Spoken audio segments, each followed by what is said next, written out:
Hello मेरे प्यारे बच्चों, आज हम करने वाले हैं class 7th English honeycomb book से चैप्टर नंबर 1 3 क्वेश्चंस का एनसीईआरटी सॉल्यूशन। और स्टूडेंट्स, यहाँ पे मैं आपको हर एक चीज़ इतने अच्छे से एक्सप्लेन करूँगी कि फिर दोबारा आपको उस चीज़ को रटने की ज़रूरत ही नहीं पड़ेगी। देखो, सबसे पहले है कॉम्प्रीहेंशन चेक। तो यहाँ पर आपको एक क्वेश्चन दिया हुआ है, why did the king want to know answers to 3 questions. तो राजा 3 क्वेश्चंस के आंसर क्यों जानना चाहते थे? The king wanted to know answers of his 3 questions because he wanted to be a successful ruler. तो राजा को लगता था कि इन 3 क्वेश्चंस के आंसर अगर किसी भी राजा को पता चल जाए तो वो कभी भी फेल नहीं होंगे, वो हमेशा एक सक्सेसफुल रूलर माने जाएंगे, इसीलिए वो इन आंसर को जानना चाहते थे। अब देखो, messengers were send through out the kingdom. तो मैसेंजर्स जो होते हैं राजा के दूत, उन्हें पूरे राज्य में भेजा गया। ऐसा क्यों करने के लिए भेजा गया? तो to find answers to the questions. राजा ने कहा था कि जो भी उनके दरबार में राज्य में सही जवाब देगा उसे वो रिवॉर्ड देंगे, तो इसीलिए उनको भेजा गया था पता लगाने के लिए। फिर देखो, complete the following sentences by adding the appropriate parts of the sentences given in the box. तो हमें यहाँ पर बॉक्स में कुछ सेंटेंसेस दे रखे हैं, but the bleeding would not stop to answer 3 questions but their answers were so varied. तो ये अलग अलग यहाँ पे सेंटेंस दे रखे हैं, हमें बस ये लगाना है कि कौन सा सेंटेंस एकदम फिक्स बैठेगा, यानी कि सही होगा। तो देखो, सॉल्यूशन में आपको डायरेक्टली समझाती हूँ। Many wise man answered the Kings question. तो काफ़ी समझदार लोगों ने राजा के क्वेश्चंस को आंसर किया, but their answers were so varied that the king was not satisfied. लेकिन उनके जवाब जो थे वो इतने ज़्यादा अलग अलग टाइप के थे ना कि राजा बिल्कुल भी सेटिस्फाइड नहीं हुए। Someone suggested that there should be a council of wise man to help the king act at the right time. तो कुछ लोगों ने तो ये भी कहा राजा के लिए कि भाई आप एक काम करो, कुछ मिनिस्टर्स को अपने साथ में रखो जो आपको क्या करेंगे, मदद करेंगे किसी भी सही डिसीजन को लेने में। फिर someone else suggested that the king should have a timetable and follow it strictly। कुछ लोगों ने तो ये कह दिया कि भाई राजा के पास एक टाइम टेबल होना चाहिए और उसी टाइम टेबल को वो स्ट्रिक्टली फॉलो करे। The king requested the hermit to answer 3 questions. अब जो हर्मिट थे, संत थे, साधु थे, उनसे राजा ने रिक्वेस्ट किया कि भाई आप मुझे आंसर दे दो, क्योंकि वो बहुत समझदार थे, वो उनके अंदर बहुत विजडम थी, नॉलेज थी। अब देखो, The king washed and dressed the bearded man's wound, but the bleeding would not stop। अब जो राजा थे उन्होंने क्या किया, जो जख्मी इंसान था दाढ़ी वाला, उसके जख्म को साफ किया, उसको ड्रेसिंग की, उसको पट्टी बांधी, लेकिन फिर भी जो उसका घाव था उसमें से ब्लीडिंग बंद नहीं हो रही थी। तो ये सेंटेंसेस बिल्कुल परफेक्ट बैठ गए, आप इसके साथ में इसके मीनिंग भी समझ गए। अब वर्किंग विद द टेक्स्ट को कंप्लीट करते हैं। पहला क्वेश्चन है, why was the king advise to go to the magician. तो कुछ लोगों ने राजा को ये एडवाइस कर दिया कि आप मैजिशियन के पास जाओ, जादूगर के पास जाओ। तो some of the wise man thought that in order to decide right time for doing something one must look into the future and only magicians were able to do that, so they advised the king to go to the magician। कुछ जो बहुत ही बुद्धिजीवी व्यक्ति थे, समझदार व्यक्ति थे, उनको लगा अगर किसी इंसान को कुछ भी करना है तो उसको फ्यूचर के बारे में पता होना चाहिए, और फ्यूचर तो सिर्फ जो मैजिशियन जादूगर होते हैं वही देख सकते हैं। तो राजा अगर जादूगर के पास चला जाए, अपना फ्यूचर देख ले, तो वो उस अकॉर्डिंग अपने काम में चेंजेस कर सकते हैं। इस तरह की सलाह दे दी। क्वेश्चन नंबर 2 देखते हैं। In answer to the second question, whose advice did the people say would be important to the king. Second question राजा ने ये पूछा था कि भाई किसकी एडवाइस उन्हें सबसे ज़्यादा लेनी चाहिए या माननी चाहिए, कौन उन्हें सही सलाह देगा। तो कुछ लोगों ने कहा, in answer to the second question some people suggested to seek advice of counsellors, the priest और द डॉक्टर्स और द सोल्जर्स। कुछ लोगों ने कहा कि उन्हें काउंसलर्स यानी जो भी उनके मिनिस्टर्स होते हैं उनकी एडवाइस लेनी चाहिए, पुजारी की एडवाइस लेनी चाहिए, कुछ ने कहा डॉक्टर्स की एडवाइस लेनी चाहिए, और कुछ ने कहा कि सोल्जर्स की एडवाइस लेनी चाहिए। यानी यहाँ पे फिर से कंफ्यूजन क्रिएट हो गया था। What suggestions were made in answer to the third question। अब तीसरे क्वेश्चन में क्या सजेशंस दिए गए। For the third question, some people said science was the most important business, while there were other who believed in was fighting, and then there was those who believed religious worship should take the first place। तो राजा को क्या चीज़ करनी चाहिए। तो इसके हिसाब से कुछ लोगों ने कहा कि भाई उन्हें साइंस पे ज़्यादा ध्यान देना चाहिए, कुछ ने कहा कि उन्हें बस धर्म की पूजा करनी चाहिए। तो ऐसी चीज़ें, ये उनका कर्म, तो ये सारी चीज़ें उन लोगों ने उन्हें एडवाइस की। फिर did the wise man win the reward, if not why not. तो जो भी वाइज मैन थे उनको रिवॉर्ड यानी कि प्राइज मिला या नहीं मिला, अगर नहीं मिला तो क्यों नहीं मिला।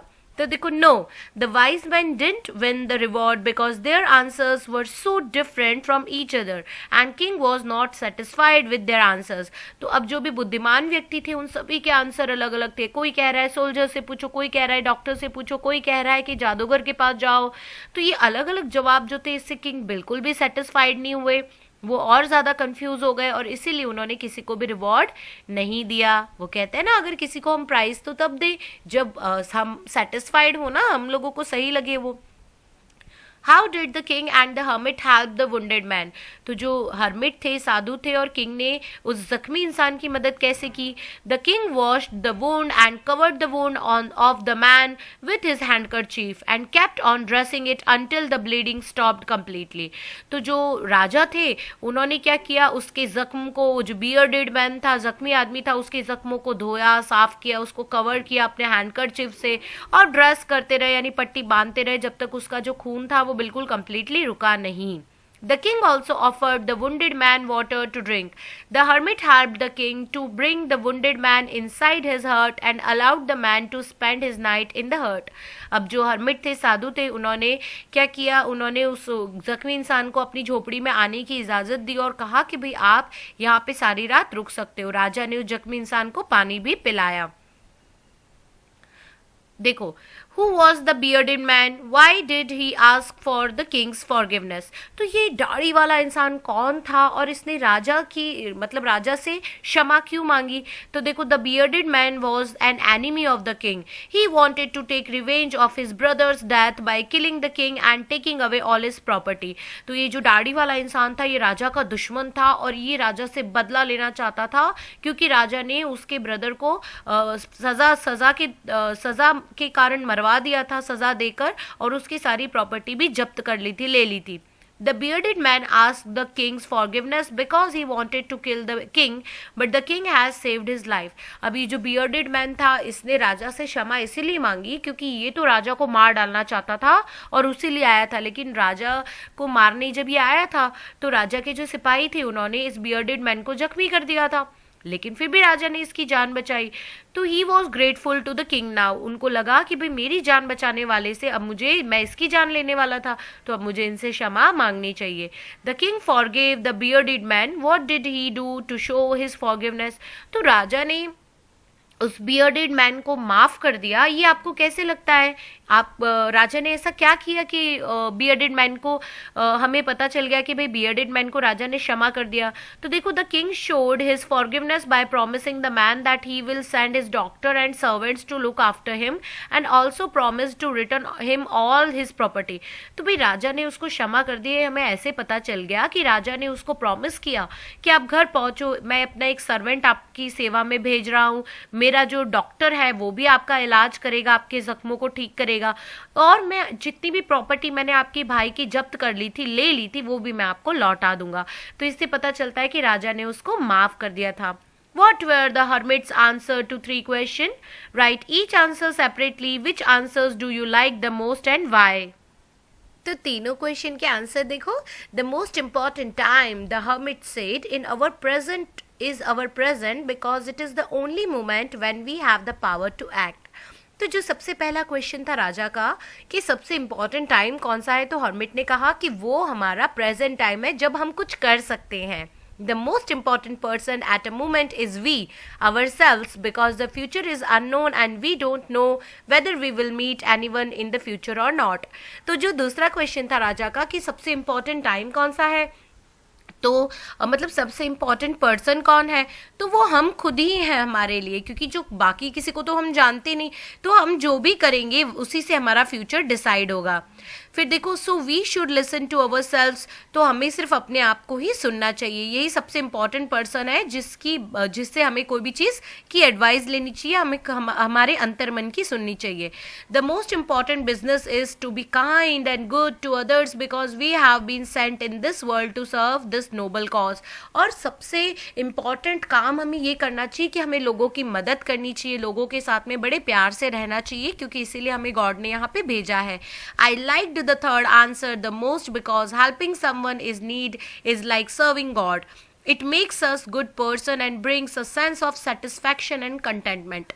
तो अगर आप मुझसे पूछेंगे तो मुझे तो थर्ड वाला जो आंसर है वो सबसे अच्छा लगा, क्योंकि वो कहते हैं ना service to man is service to God. अगर हम लोगों की सेवा कर रहे हैं तो हमको ऐसा मानना चाहिए कि हम भगवान की सेवा कर रहे हैं और इसमें बहुत सेटिस्फेक्शन मिलता है। अब देखो वर्क विथ लैंग्वेज, तो यहाँ पर match items in list A with their meanings in list B.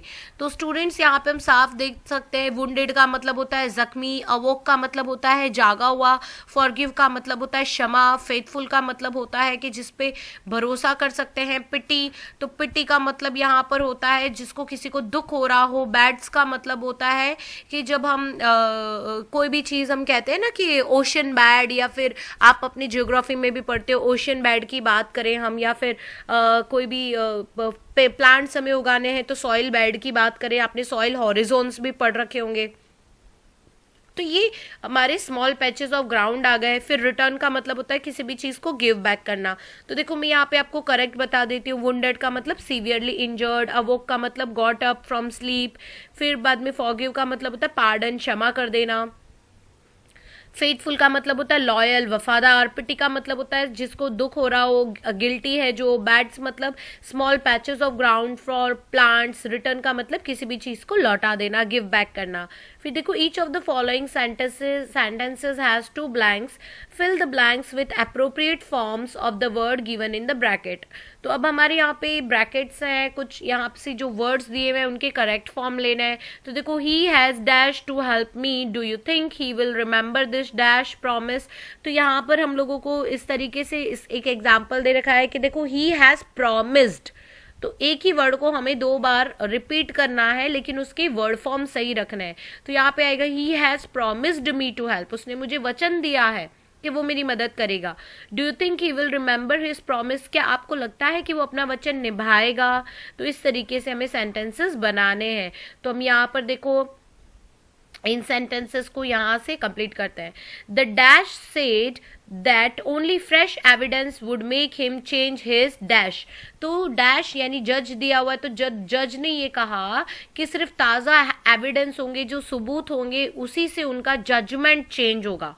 ठीक है, तो ये सेंटेंसेस यहाँ पर दिए हुए हैं। फिर देखो I didn't notice any serious of dash opinion among the debtors although they dash from one another over small points. तो यहाँ पे डिफर दिया हुआ है, तो देखो I didn't notice any serious of difference, तो मुझे कोई भी दोनों में डिफरेंस नजर नहीं आया उनके ओपिनियंस में, जो डिबेटर्स थे वहां पे डिबेट कर रहे थे, बातचीत कर रहे थे। Although they differed from one another over small point, लेकिन फिर भी जबकि वो लोग बिल्कुल एक दूसरे से स्मॉल पॉइंट पे बिल्कुल अलग थे, लेकिन फिर भी मेरे को उनमें कोई सीरियस डिफरेंस नजर नहीं आया। फिर it's fairly simple question to dash but will accept my dash as final. तो यहाँ पे आंसर है, तो आंसर का तो हमेशा आंसर ही रहता है। तो देखो it's fairly simple question to answer, ये बिल्कुल बढ़िया क्वेश्चन है इसको आंसर करना। But will accept my answer as final, क्या मेरे आंसर को आप फाइनल एक्सेप्ट कर लोगे। फिर देखो it isn't that dash that dash should always be the mother of invention. तो ये तो आप जानते हो necessity is the mother of invention. तो देखो it isn't necessary that necessity should always be the mother of invention. तो ये जरूरी नहीं है कि हमेशा नेसेसिटी, जरूरत के कारण ही हम किसी चीज को इन्वेंट करें। फिर देखो hermits are dash man, how they acquire their dash no one can tell. तो यहाँ पे वाइज है, तो हर्मिट्स क्या होते हैं, वाइज मैन होते हैं, और वो अपनी विस्डम कैसे एक्वायर करते हैं, तो ये भी आपको बड़े आसानी से आ जाएगा। फिर देखो the committee has dash dash to make, तो कमिटी के पास में क्या है, to make committee has dash to make Jagdish captain of the team, the dash is likely to please everyone। तो यहाँ पे डिसाइड दे रखा है, तो हम लिखेंगे the committee has decided to make, तो कमिटी ने डिसाइड कर लिया है जगदीश को कैप्टन बनाने का। The decision is likely to please everyone, और ये जो डिसीजन लिया है वो सबको खुश रखने के लिए रखा गया है। फिर देखो asking for dash is as noble as willingness to dash, तो फॉरगिव यहाँ पर है, तो आस्किंग फॉर फॉरगिवनेस, क्षमा के लिए जब हम कोई चीज कहते हैं, is a noble as willingness, तो हम किसी से माफी मांगते हैं तो बहुत ही अच्छी बात है, यानी हम रिवेंज नहीं ले रहे हैं। विलिंगनेस टू फॉरगिव, तो ये बहुत ही अच्छी बात है किसी से क्षमा मांगना। अब देखो स्पीकिंग एंड राइटिंग, तो यहाँ पर स्टूडेंट्स आपको ये क्वेश्चन दिख रहा है, imagine you are the king, narrate the incident of your meeting with the hermit, begin like this, the wise man answered my questions but I was not satisfied with their answers, so one day I decided to go and meet the hermit. तो students यहाँ पर आप अपने हिसाब से इसको लिखने की कोशिश कीजिएगा। आप अभी इसका स्क्रीनशॉट ले सकते हैं चलते वीडियो में से, और यहाँ पे आपको आंसर भी दिख रहा है, क्योंकि ये आपको स्पीकिंग एंड राइटिंग की स्किल्स आपके अंदर डेवलप करने की बात कही गई है। तो मैं चाहूंगी कि ये कोशिश आप खुद से करें ताकि आपकी इंटेलिजेंस, आपकी स्किल भी अच्छी हो। आप एक दिन गए हैं, आप खुद को राजा समझें, आप अपने आंसर्स लेने के लिए गए हैं हर्मिट के पास, तो वो स्टोरी आप कैसे बयान करेंगे। सेकेंड क्वेश्चन है, imagine you are the hermit, write briefly the incident of your meeting the king, begin like this. तो यहाँ पर दिया हुआ है, one day I was digging in my garden, a man in ordinary clothes came to see me, I knew it was the king. तो यहाँ से यहाँ पर भी आपकी ही राइटिंग स्किल देखी जाएगी स्टूडेंट्स, तो इसको भी आप करने की कोशिश कीजिए। आप खुद को हर्मिट समझिए, और आप सोच रहे हैं कि एक दिन आप जब गड्ढा खोद रहे थे गार्डन में, तब आपके पास में एक ऑर्डिनरी कपड़े में एक इंसान आता है, आपको पता है कि वो राजा है, फिर क्या हुआ। तो इस तरीके से आप स्टोरी लिखिए। यहाँ से आप स्क्रीनशॉट ले सकते हैं, यहाँ से आप प्रेरणा ले सकते हैं कि किस तरीके से आंसर लिखना है, लेकिन कीजिएगा खुद ताकि आपकी स्किल्स और ज़्यादा निखरे। अब देखो very short answer type questions को देखते हैं। Why did the king send two messengers throughout his kingdom, तो किंगडम में, अपने राज्य में राजा ने मैसेंजर्स को क्यों छोड़ रखा था, क्यों भेज रखा था। तो the king sent his messengers to look for wise people, जो समझदार व्यक्ति है उनकी खोज के लिए भेजा था। How did the king promise to reward person who would answer his questions correctly, तो राजा ने क्या कहा था, वो क्या रिवॉर्ड देंगे जो भी इंसान उनके क्वेश्चंस का सही आंसर देगा। तो देखो the king promise to reward the person with a huge sum of money, बहुत ज़्यादा पैसे का वो प्राइज देंगे। फिर देखो Who advised the king finally think of seeking, तो किसने राजा को कहा कि भाई आप ये सोचो। तो देखो the king finally thought of seeking the hermit's advised who live in a distant jungle, तो किसने राजा से, मतलब राजा को लगा कि किसकी मैं एडवाइस सबसे लास्ट में लूँ, तो फिर राजा को लगा कि उन्हें हर्मिट की एडवाइस सबसे लास्ट में ले लेनी चाहिए। Who did go along with the king to meet the hermit, तो राजा के साथ कौन गए थे हर्मिट से मिलने, तो देखो no one went along with the king, कोई भी राजा के साथ नहीं गया था। During which time of the day would the hermit would leave the forest and go out, तो कौन से समय में हर्मिट जो थे वो फॉरेस्ट को छोड़कर बाहर जाते थे। तो देखो the hermit never used to go out of the forest, hermit कभी भी जंगल से बाहर नहीं जाते थे। Why did the bearded man press his stomach with his hand, तो bearded man, ये जो दाढ़ी वाला आदमी था, ये अपने पेट को क्यों दबा रहा था। तो देखो the bearded man pressed his stomach because he was wounded and wanted to stop blood flowing out from his wound, तो जो bearded man था वो एक्चुअली में अपने स्टमक को इसलिए दबा रहा था क्योंकि उसको जो ब्लड निकल रहा था वो उसको रोकना था, उसको बहुत जख्म हो गया था ना, इसीलिए। अब देखो शॉर्ट आंसर टाइप क्वेश्चंस है। Why was the king advised to listen to his soldiers, तो कुछ लोगों ने राजा से ऐसा क्यों कहा कि वो अपने सोल्जर्स से सुने, सोल्जर्स की बात माने। तो देखो some wise men thought that it were soldiers who used to fight wars for the king and help him extend his territory and power, so according to them they thought soldiers were the most important people whom the king should follow, तो अब जो समझदार व्यक्ति थे उनको लगा कि soldier से तो अपनी जान पर खेल के राजा के लिए जंग जीतते हैं, जंग लड़ते हैं और उनके राज्य को बढ़ाते हैं, तो सोल्जर्स की बात मानना राजा को चाहिए क्योंकि सोल्जर्स ही उनको बता सकते हैं कि कहाँ युद्ध हो रहा है, कैसी स्ट्रेटेजीज होनी चाहिए। फिर देखो why did the king refuse to give reward to anyone, अब जो राजा थे उन्होंने पहले कहा कि जो सही जवाब देगा, जो उन्हें मतलब कहते हैं ना उनकी तीनों क्वेश्चंस के सेटिस्फैक्ट्री आंसर देगा, उन्हें वो क्या देंगे, प्राइज देंगे। लेकिन फिर बाद में राजा ने क्या किया, किसी को प्राइज नहीं दिया। तो ऐसा क्यों किया उन्होंने? The king was not satisfied with the answers of the wise man, they all had given different answers to the same questions because of which he was unable to come to a conclusion, so he refused giving the reward to anyone. अब राजा जो थे वो बिल्कुल भी satisfied नहीं थे, उनको बिल्कुल भी अच्छा नहीं लगा, किसी कोई भी कुछ भी जवाब दे रहा था। तो फिर राजा ने बोला कि जब मैं किसी कंक्लूजन पे नहीं पहुंचा हूं, जब मुझे कोई चीज़ सेटिस्फैक्टरी लगी नहीं रही है, तो फिर मैं कोई भी किसी को भी रिवॉर्ड नहीं दूंगा। Why did king changed his clothes and left behind his bodyguards and horse before meeting the hermit? Hermit से यानी साधु से जब राजा जंगल में मिलने गए तो उन्होंने अपने कपड़े क्यों बदल दिए और उन्होंने अपने बॉडीगार्ड्स को पीछे ही क्यों छोड़ दिया? तो देखो, the king was aware that the hermit would meet only simple people. अब राजा को पता था कि हर्मिट यानी जो साधु थे वो सिर्फ सिंपल लोगों से ही मिलते हैं, उनको कोई बहुत ज़्यादा बड़े लोगों से मिलना बिल्कुल भी पसंद नहीं है। So he dressed up like an ordinary man, left behind his horse and bodyguards and went to meet the hermit in his hut in the woods of all alone. तो बच्चों, यहाँ पे वुड्स का मतलब होता है जंगल। तो राजा को पता था कि भाई ये ऑर्डिनरी मैन से ही मिलेंगे, तो उन्होंने ऑर्डिनरी कपड़े पहन लिए, अपने बॉडीगार्ड्स को पीछे छोड़ दिया और जंगल में अकेले चले गए हर्मिट से मिलने, ताकि वो उनको उनकी 3 क्वेश्चंस के answer they they.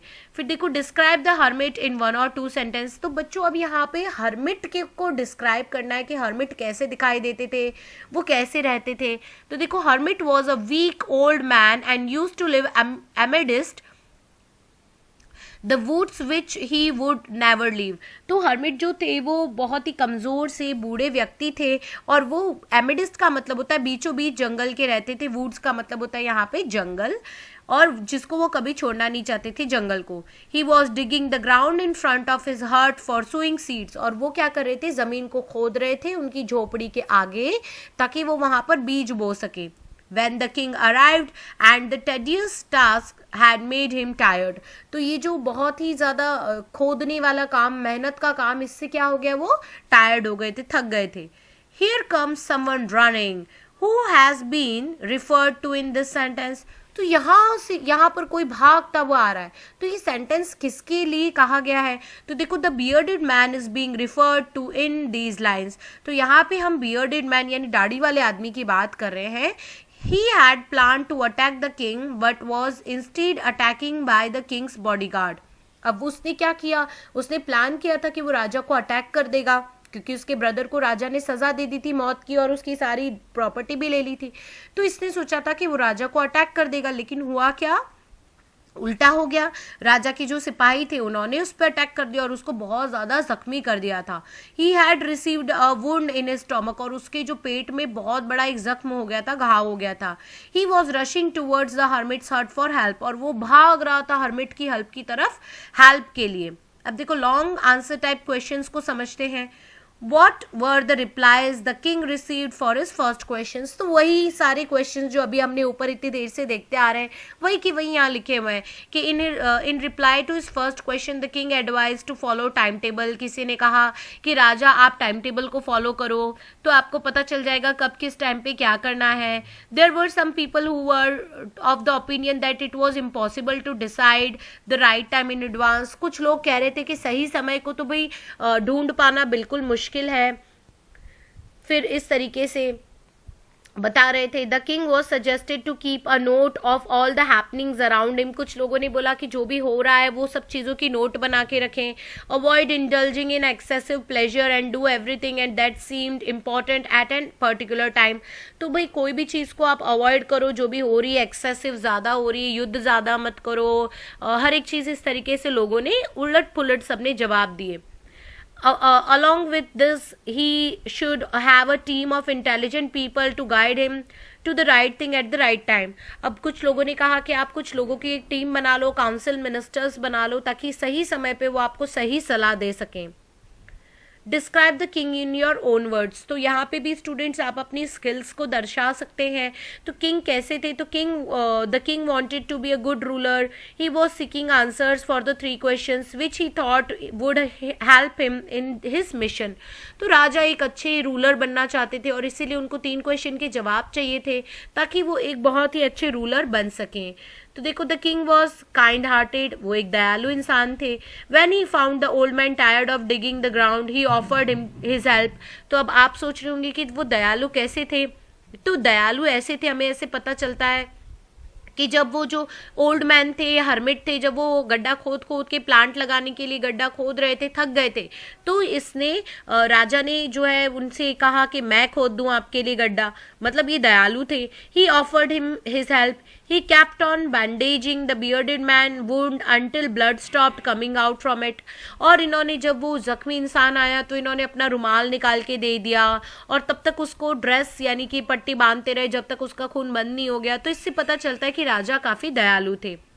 He was down to earth, the dressed up like a common man and spent the night sleeping on floor at the hermit's hut। और ये काफ़ी डाउन टू अर्थ यानी काफ़ी सीधे सिंपल राजा थे, क्योंकि hermit से मिलने सादे कपड़े में गए, हर्मिट के घर ये नीचे फ्लोर पे सो गए। ये चाहते तो ये राजगद्दी मंगवा लेते, कुछ भी कर सकते थे, हर्मिट को बुलवा लेते, लेकिन राजा बहुत ही सिंपल थे।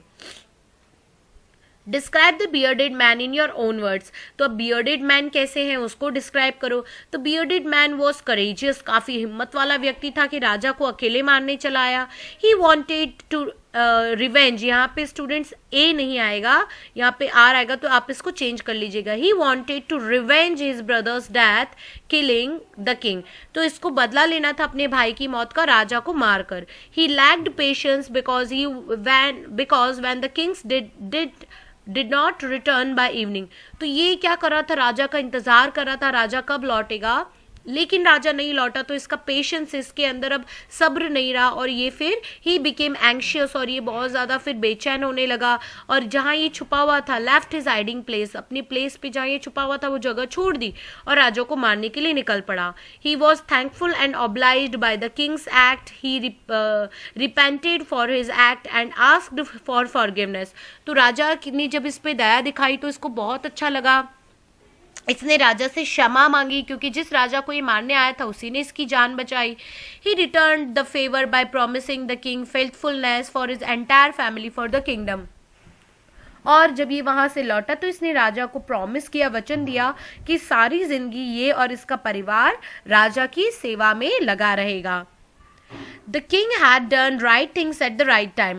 Explain giving three examples. तो किंग ने सही समय पे सही काम किए थे, आप इसे एग्जाम्पल्स के साथ में बताइए, कैसे बता सकते हैं। तो देखो, the king had known the hermits nature of meeting only ordinary man, तो राजा को पता चल गया था कि हर्मिट जो थे वो सिर्फ सादे लोगों से मिलेंगे। So he gave up the king's attire, तो उन्होंने क्या किया, राजा के जो कपड़े थे वो हटा दिए और अपने सोल्जर्स को बाहर ही खड़ा रख दिया। Left behind his soldiers and horse and went alone to meet him, और वो अकेले हर्मिट को मिलने चले गए। He offered the hermit his help in digging the ground, उन्होंने क्या किया, हर्मिट को अपनी मदद दी, उन्होंने कहा कि मुझे आप खोदने दीजिए, आप कमज़ोर लग रहे हैं। He did this till evening, और शाम तक ये काम किया। This helped him avoid the attack planning by the bearded man, इसके कारण क्या हुआ कि जो बियर्डेड मैन दाढ़ी वाला इंसान था जो राजा पे अटैक करना चाहता था, उसकी प्लानिंग पूरी वेस्ट हो गई। He helped the bearded man bandaging his wound and offered him water, he saved his life, this helped him made friends with and his enemy. तो उन्होंने क्या किया, तीसरा काम, उन्होंने जो जख्मी बियर्डेड मैन था, दाढ़ी वाला आदमी, उसके जख्मों पे उन्होंने पट्टी बांधी, उसको पानी ऑफर किया, उसकी मदद की, जिसके कारण उसकी जान बच गई। अब इससे क्या हुआ, राजा का जो दुश्मन था वो उनका दोस्त बन गया। तो ये सही टाइम पे उन्होंने सही काम कर दिए। अब देखो, वैल्यू बेस्ड क्वेश्चंस है। Do you think we should help people in need, why so? तो स्टूडेंट्स आप इनका स्क्रीनशॉट ले लीजिए। क्या आपको लगता है कि अगर कोई इंसान जो मदद चाहता है, जो अभी किसी ज़रूरत में है, तो हमें उनकी मदद करनी चाहिए? तो आप इनका स्क्रीनशॉट ले लीजिए, क्योंकि ये क्वेश्चंस आपको अपने हिसाब से भी लिखने हैं, आप इसे यहाँ से पढ़ सकते हैं और इन्हें अच्छे से लिख सकते हैं। The king helped the hermit in digging the beds, he even slept on the floor of the hut and lived like a simple man in the hermit's hut. What lesson we learn from this? तो राजा जो थे वो hermit के हट में झोपड़ी में सोए नीचे ज़मीन पर, उन्होंने उनकी मदद भी की। तो इन चीज़ों से आपको क्या लगता है? तो देखो, the king found the old hermit tired digging the bed, so he offered his help to the man. He was accustomed to comfort and lavishness in his palace, still at hermit's home he slapped on the floor. तो जो राजा थे उन्होंने hermit को अपनी मदद offer की, उन्होंने कहा कि लाइए मैं खोद देता हूँ आपके लिए, बेड जो है ये खोदना है प्लांट को उगाने के लिए। और राजा जो थे वो तो एकदम लैविश, बहुत ही बढ़िया लाइफ जीने के लिए थे, लेकिन फिर भी हर्मिट के जब घर में आए तो वो नीचे फ्लोर पे सो गए, ज़मीन पर। तो इससे पता चलता है कि at our homes we get all the luxury, but if one day there comes a situation where we have to live without them, we should be prepared for that. तो हम अपने घर में भी बड़े आराम से रहते हैं, लेकिन कभी ज़रूरत पड़ती है तो हम उस हिसाब से एक्ट करते हैं। तो इन सारी चीज़ों से पता चलता है कि सिचुएशन के हिसाब से हमें ढल जाना चाहिए। In life, we might become very rich and affluent one day, still we should be simple from heart and must not be ashamed of embracing it to any moment. तो हमें दिल से बहुत ही सिंपल रहना चाहिए स्टूडेंट्स, हमें कभी भी दिखावा नहीं करना चाहिए, गलत चीज़ों को नहीं करना चाहिए, जैसा समय हो उस हिसाब से चलना चाहिए, और इसी मोमेंट से और किसी भी मोमेंट से हमें हमारी लाइफ में शर्माना नहीं चाहिए। तो स्टूडेंट्स, ये पूरा का पूरा NCERT एक्सप्लेनेशन मैंने यहाँ पर आपको दिया। आई होप आपको वर्ड टू वर्ड सब कुछ समझ में आ गया होगा। वीडियो को लाइक करना, शेयर करना और चैनल को सब्सक्राइब करना बिल्कुल ना भूलें। आपका favourite channel knowledge is wisdom.